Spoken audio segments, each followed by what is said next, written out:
Good afternoon, I'm Riza Diaz. This is One News Now. Lawmakers have elected new leaders as the 19th Congress convened on Monday.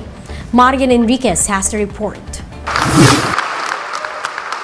Alongside President Ferdinand Marcos Jr.'s first State of the Nation address, the 19th Congress also held its first session, marking the start of a new leadership on the lower and upper houses.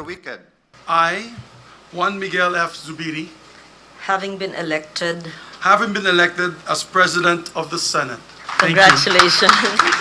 Senator Juan Miguel Zubiri was sworn in as the new Senate President. Not new in terms of leading the Senate, Zubiri held the Majority Leader position 3 times. In his speech, he assures the sanctity of the Senate's independence as an institution.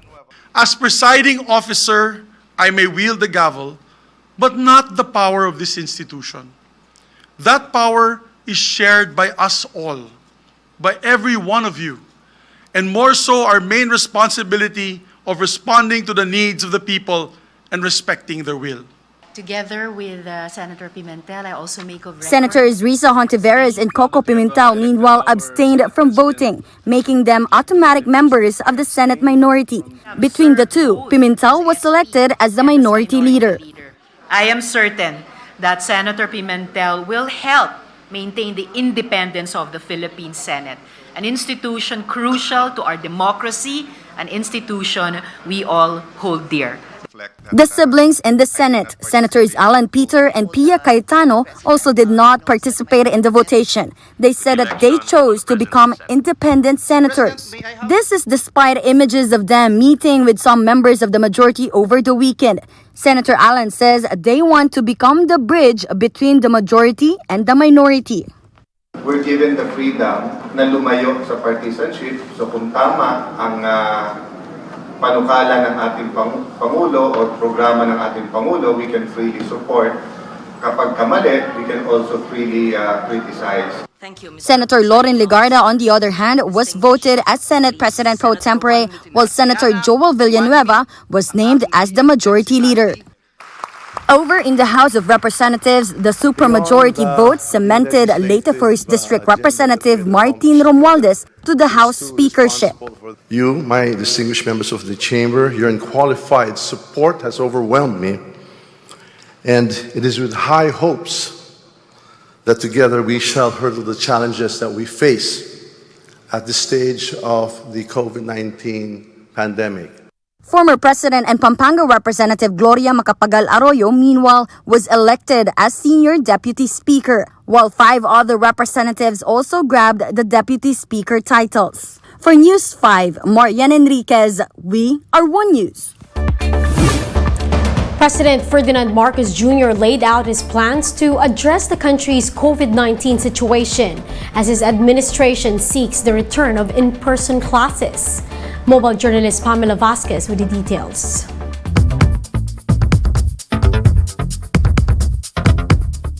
No more lockdowns.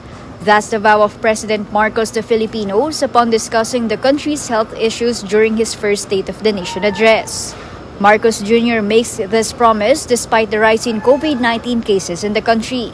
He says another lockdown could be avoided as long as the rollout of booster shots continue.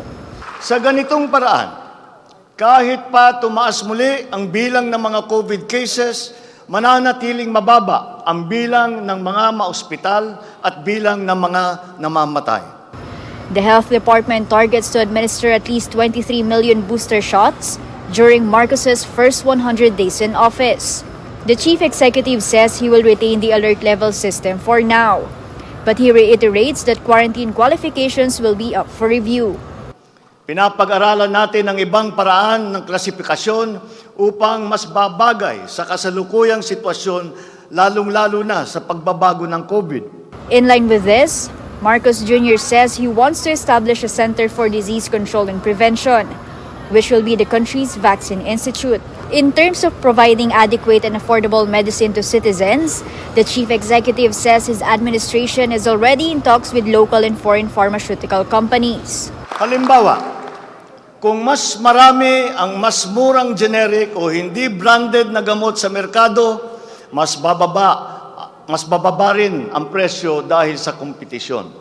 Marcos Jr. also tells Filipinos that COVID-19 is already part of our new normal, which is why this should not stop the country from re-allowing the conduct of full face-to-face classes this year. The president adds that the administration is also studying whether the K-12 school system should continue. The chief executive also noted the importance of providing more training for teachers, especially on the medium of instructions used in schools. Foreign employers have always favored Filipino employees because of our command of the English language. This is an advantage that we must continue to enjoy. Therefore, the question of our medium of instruction must be continuously re-examined. Mobile journalist Pamela Vasquez, We Are One News. The health and business sector lauded the plans laid down by President Bongbong Marcos during his first State of the Nation address. DOH officer in charge, Maria Rosario Vergeres, said that they were glad that some of their proposals were given importance by the president. Amid the increasing cases of COVID-19 in the country, the DOH added that they support the administration's plan to bring back face-to-face classes. Suportado po natin ang Department of Education so that we can safely open up the schools of our children. Kailangan lang may safe environment tayo at sisiguraduhin po ng gobyerno na ito po ay magiging ligtas para sa ating kabataan. Meanwhile, Go Negosyo founder Joey Concepcion thanked Marcos Jr. for his decision to do away with lockdowns in connection with the government's pandemic response. Instead of lockdowns, the president wants to reinstitute the government's mass vaccination program against COVID-19, including the ramping up of booster shots. Now, more stories after this short break. Stay with us.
You're still watching One News Now. I'm Riza Diaz. Senate minority members Risa Ontiveros and Coco Pimentel said that the first State of the Nation address of President Bongbong Marcos failed to tackle some issues. In today's Senate minority press con, Ontiveros said that the president seems like he was window shopping during his first SONA. Ontiveros said that there were no concrete plans and some of the programs mentioned were already being implemented. Meanwhile, Pimentel said that the 19 priority legislative measures look like they were shotgun and the top priorities for Filipinos were not mentioned. The state of the nation is sound. Saan nanggagaling ang kumpiyansa na may sound state of the nation ngayon kung mataas ang bilang ng gutom, mahirap, at walang trabaho? Sound para sa iilan, pero hindi sa lahat. Masyado namang pinangunahan ang panahon.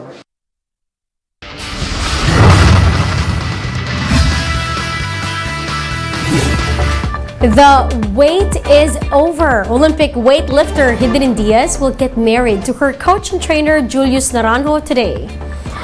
The ceremony will be held at the Baguio Country Club exactly a year after Diaz won the country's first Olympic gold medal.